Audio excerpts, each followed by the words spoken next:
Welcome, everyone. Thank you for joining us for today's webinar, Medical Cannabis Pharmacogenomics and Drug-Drug Interactions. It is presented by Jahan Marcu, Ph.D., the co-founder, Chief Operations Officer, and Director of Experimental Pharmacology and Behavioral Research at the International Research Center of Cannabis Mental Health. My name is Judy O'Rourke, and I will be your moderator for today's event. We're delighted to bring you this educational web seminar presented by LabRoots. LabRoots is the leading scientific social networking website and producer of educational virtual events and webinars. So before we begin, I would like to remind everyone this event is interactive. We encourage you to participate by submitting as many questions as you want during the presentation. Simply click on the Ask a Question box located on the far left of your screen and type your questions into the drop-down box. Our speaker will respond to your questions via email following the presentation. If you have trouble seeing or hearing the presentation, please click on the Ask a Question box to let us know that you're experiencing a problem. This presentation is educational and thus offers continuing education credits.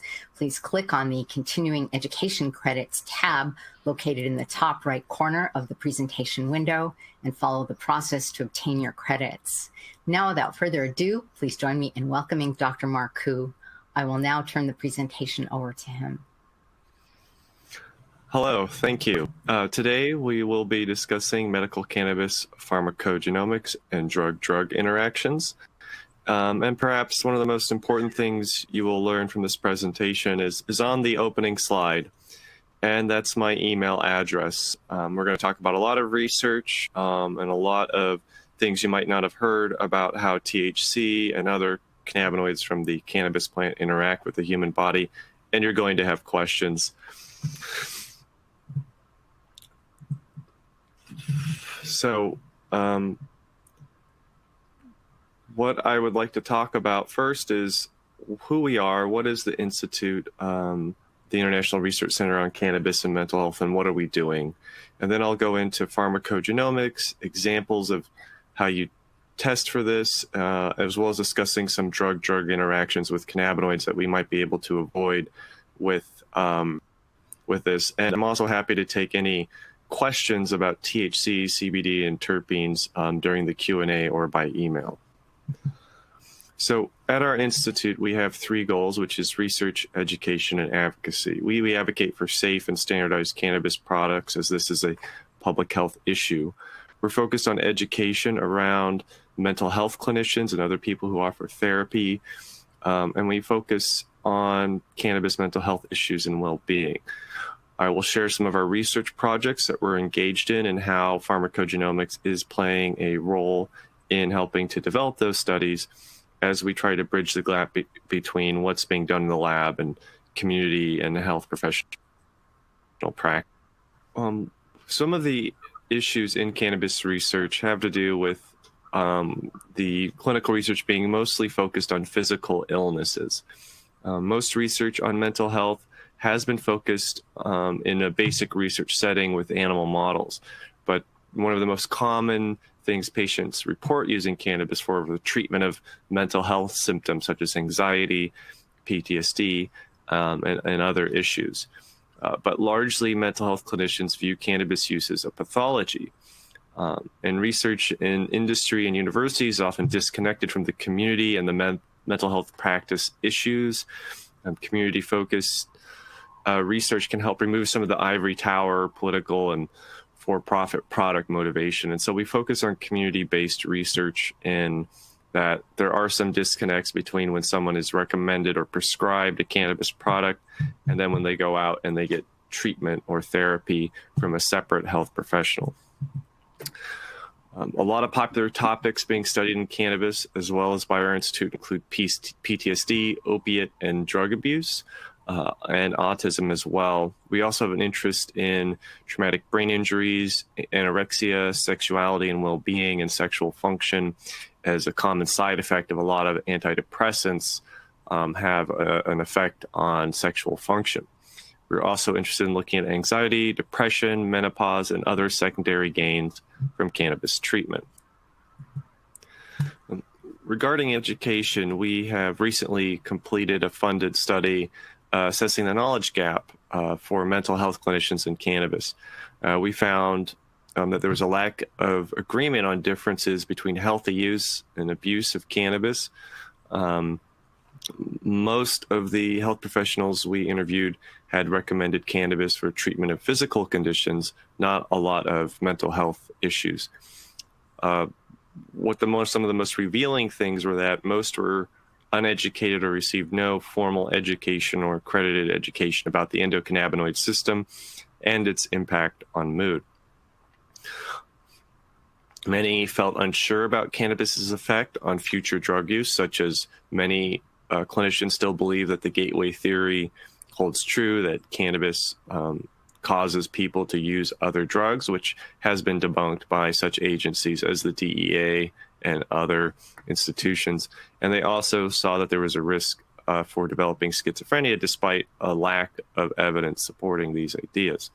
And many of the health professionals knew little about dosing, biphasic effects, the composition of the plant, as well as the impact from different methods of consumption. And regarding advocacy, we believe that safe and standardized products, we see that as a public health issue that is really important. So in the past, a lot of policy has dictated research and standards around cannabis. And I think that there is an obligation to start to have science inform these policies and help guide research. Patients should be able to access standardized and safe products. And mental health clinicians can encourage their patients to use these safe and legal products.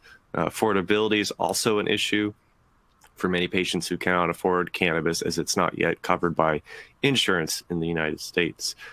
When it comes to treating a lot of drug abuse disorders or drug use disorders, abstinence often fails, and harm reduction is the key there. And so we really are trying to create data that should help to dictate and inform policy.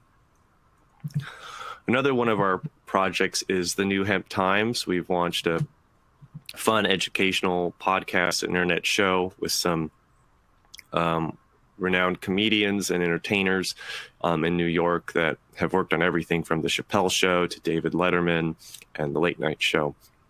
So if you're interested in more of a long-form discussion about cannabis and its issues, you can check that out. So we don't do this work alone. We have a lot of research partners and affiliations, including affiliation with NYU, the University of Michigan, the University of Saskatchewan, the Cannabis Chemistry Subdivision of the American Chemical Society, and groups like LabRoots help to give us a platform to help discuss these topics. We also have agreements with Athletes for Care and participate in Thomas Jefferson's cannabis committee that helps to fund research studies. We're active in the media. You can read interviews with us in Nature and Science Magazine, as well as the British Medical Journal. And we've had some recent articles published on Project CBD, Prevention Magazine, as well as Terpenes and Testing. And we're doing a special issue in the Journal of Clinical Social Work that is focused on cannabis research. And that should be published over the summer. So just real quick, just to let you guys know, one of our studies that is funded and nearly completed is a quality of life survey looking at the impact of cannabis on professional athletes, and this is expected to be completed over the summer. We have completed, we're almost done with a study on knowledge and attitudes of cannabis among mental health clinicians. Data collection ends May 2019. And some of the data has already been submitted for publication. We are working with local dispensaries in New York State to study veterans with PTSD in a pilot study where there's a guaranteed supply of standardized products, and looking at how interventions such as psychotherapy and education can impact cannabis use and its effects on veterans with PTSD. And the data collection will be beginning this summer in 2019. We're also looking at a skin cream study for the treatment of different pain conditions. And right now we're looking at starting the study at the end of the summer. And we recently just got funded for a Bodega Study, a product safety study. New York recently had banned a lot of CBD-infused products and edibles, but they're still widely available at a number of stores. Yet there are no testing requirements for these products. So we're going to be buying about 100 products across 5 different categories and getting them tested for not just potency, but also heavy metals and potentially pesticides as well. One study we're also raising money for too is to look at how THC and CBD products affect driving and visual processing, looking at current products in the markets and how that interacts with pharmaceutical drugs that people are taking. So we're hoping to get this study funded by the end of the year and start getting people into driving simulators. So now on to genetics and genomics of cannabis. So a lot of times when people think of pharmacogenomics or personalized medicine, they start to think of variations in the genes that encode the endocannabinoid system, the receptors and things like that. That's not what pharmacogenomics is. That's a separate field of study called pharmacogenetics. Pharmacogenomics is actually looking at our drug transporters, our drug metabolizing enzymes. These are known as the CYPs, the CYP enzymes, predominantly in the liver that metabolize all the drugs that we consume. And as you might imagine, there are many drugs which compete at these enzymes, which can alter their onset and their kinetics. So the reason that we want to look at pharmacogenomics is that each drug, therapeutic substance, has a therapeutic index that determines how easily a drug can be dosed to achieve efficacy while avoiding side effects. If the target range, the narrow therapeutic index, there can be a lot of trial and error. And one of the strategies is dose titration, which is slowly raising the dose until the ideal balance between efficacy and tolerability is reached. And right now, a lot of patients go through a long trial and error phase with different types of products and different varieties of cannabis. And I believe that pharmacogenomics can help reduce that time and that money that's spent on that trial and error period. So there are 2 major pharmacologically active compounds from cannabis we'll discuss. One is THC, the predominantly psychoactive component on the plant, and CBD, which is also a very interesting compound. Now, the sensitivity to both of these drugs is highly variable between individuals. For example, what's an efficacious dose in one person can be non-tolerated dose in another, and this requires a trial and error period to find out what potential ratio or individual amount of these substances will work best. So some of the sources in responding to a drug have to do with the kinetics, that is, the dose and the drug concentration. How are you absorbing it? How are you metabolizing it? How fast is it clearing out of your system?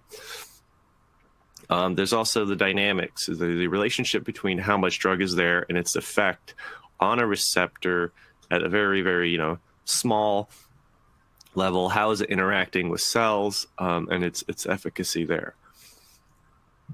But when it comes to the bioavailability and clearing the drug and metabolizing it, we're talking about a pass through the liver, and this largely applies to orally consumed products. Now, the most important enzyme family is cytochrome P450. This is a large family of liver enzymes that most pharmaceutical drugs and cannabinoids are processed through.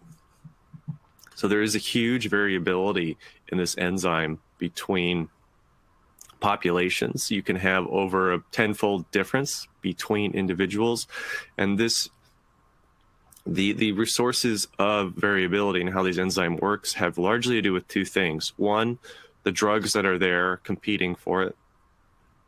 well as the genetics. What type of enzymes do you have? Do you have the enzymes that work really fast, or do you have enzymes that works really slow? People inherit copies of these, and they can be combinations of, rapid metabolizers or regular metabolizers or slow metabolizers. And we'll show some examples of what happens when you have two drugs competing at the same CYP a little later on. So for many drugs, there are distinct populations of individuals with varying metabolizing capacities.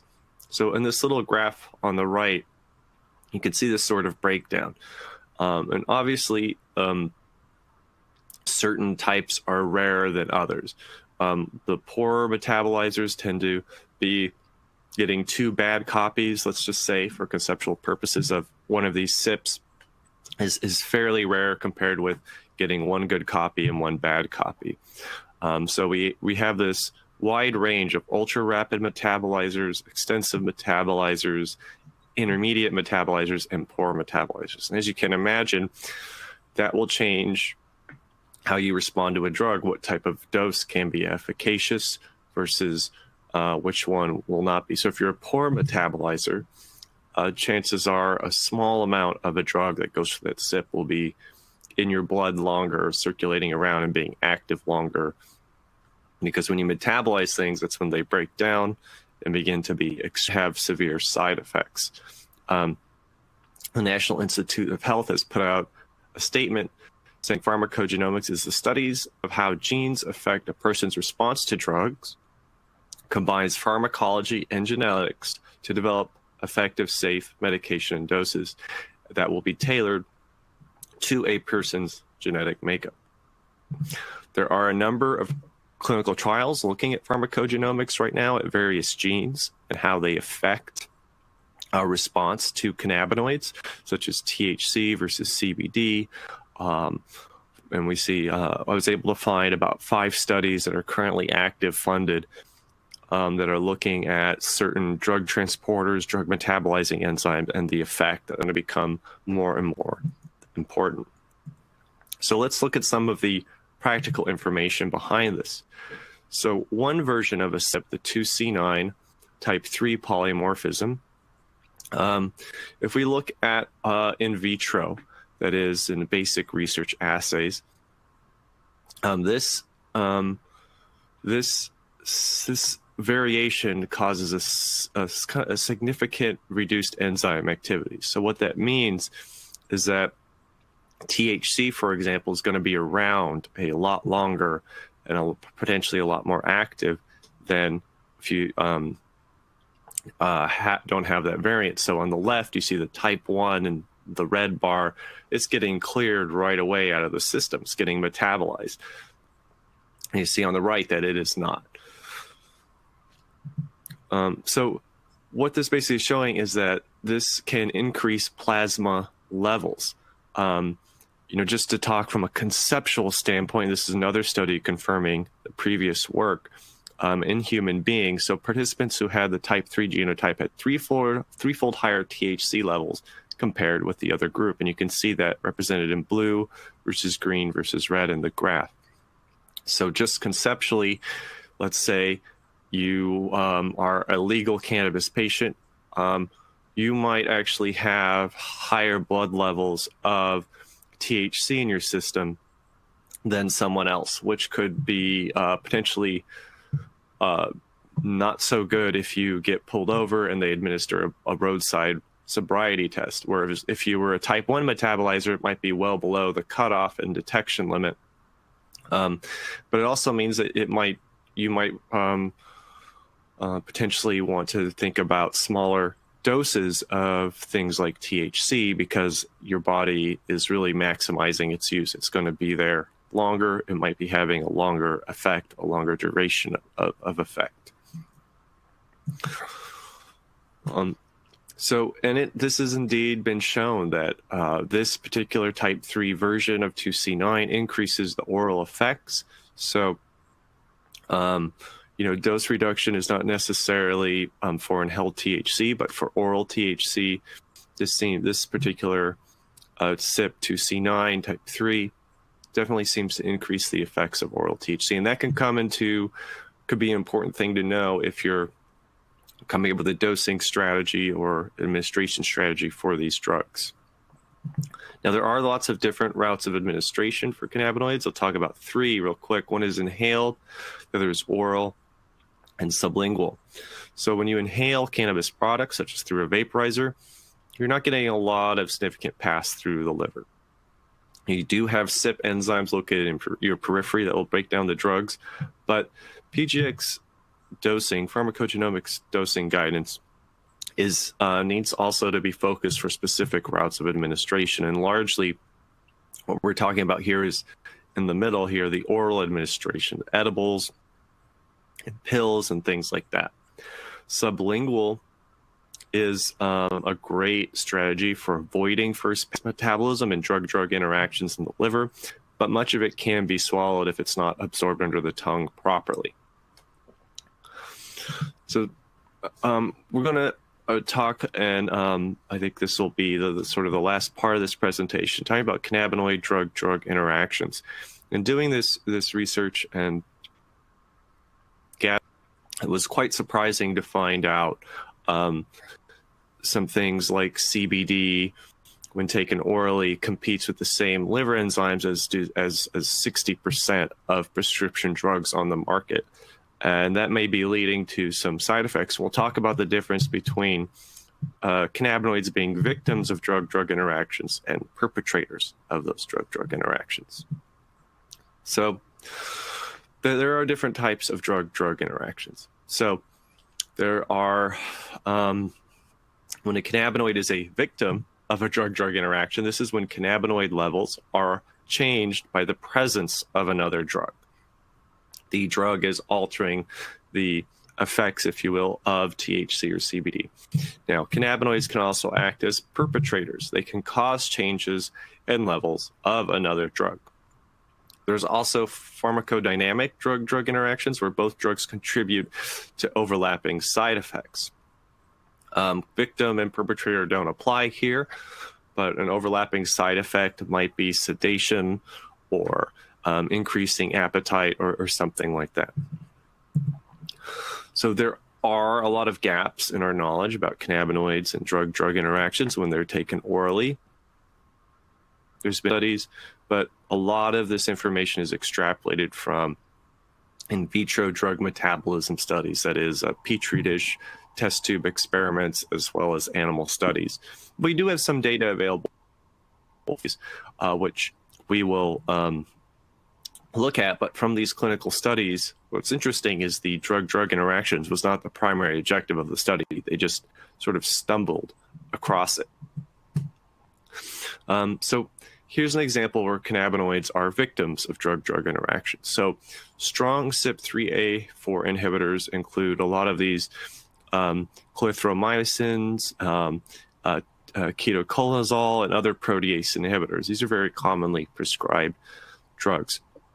When you look at THC, there's a 1.8-fold increase in the presence of these inhibitors, and an 11-hydroxy-THC, which is the liver metabolite of THC. So when you take a THC product orally, it goes into the liver and is turned into 11-hydroxy-THC, which is a bit more potent, is considered to be a bit more potent than regular old THC. The levels in the blood increase 3.5-fold over the cannabinoid alone, and likewise, CBD is also affected, seeing almost a 2-fold increase in the amount in the blood when administered with a drug that can inhibit this liver enzyme. So like I said, THC is a potent active metabolite. And again, this has been shown in research that when it is administered IV, it has a significantly stronger intoxicating effect. And an 11-hydroxy is only formed in significant quantities after THC is consumed orally. So if you have a drug that is increasing the amount of 11-hydroxy THC, that could become an issue potentially. Cannabinoids can also be perpetrators of drug-drug interactions. narclobazam or clobazam, which is a benzodiazepine, often having strong sedative properties, often used in epilepsy. It's the levels of that can significantly increase with the presence of CBD, and this could become an issue if the drug is not getting metabolized, is around longer, having a stronger effect that can lead to potentially more side effects or other complications. As well, what is interesting is THC can affect the muscle relaxant baclofen. So on their own, there wasn't much of a subjective psychoactive effect. When the two were combined, this drug actually produced a significantly stronger subjective psychoactive effect, according to participants in the study. So there is good news. Direct-to-consumer pharmacogenomics testing is increasingly available, similar to 23andMe and other groups, Navigator Genomics. There's a bunch of groups that are offering this service. I think it's really simple. It's non-invasive, involves, this testing can be done quite simply with a mouth swab and genetic analysis. And now we're starting to implement this into our studies, because what we've been seeing with one of our partner groups, Partners in Health and Wellbeing, they do about 16,000 patient visits a year with clinicians. And if a patient's over 45, they're on an average of 6 pharmaceutical drugs. And so in studies, you may want to be able to identify or help predict or avoid drug-drug interactions, negative side effects, or perhaps be able to explain those if they are experienced by individuals.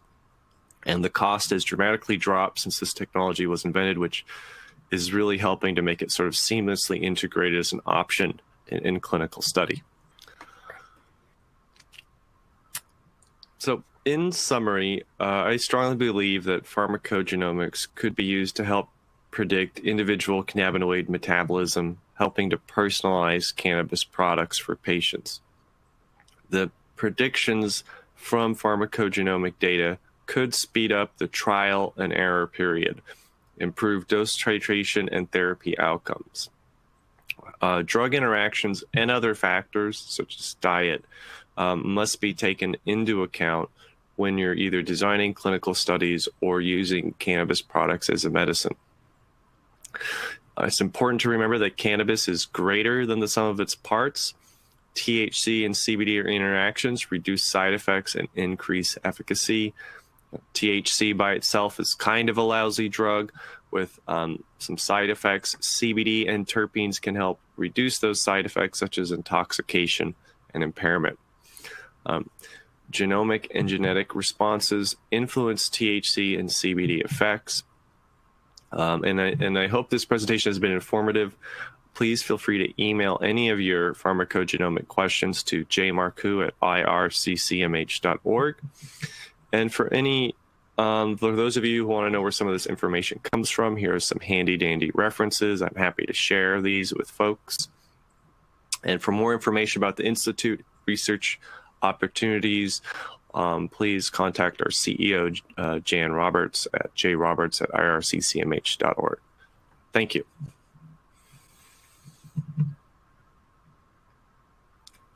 Thank you, Dr. Marcu, for that informative presentation.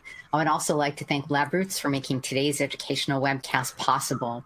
As a final reminder, our speaker will follow up with any questions you've submitted via email. That's all for now. Thank you for joining us, and we will see you next time. Bye.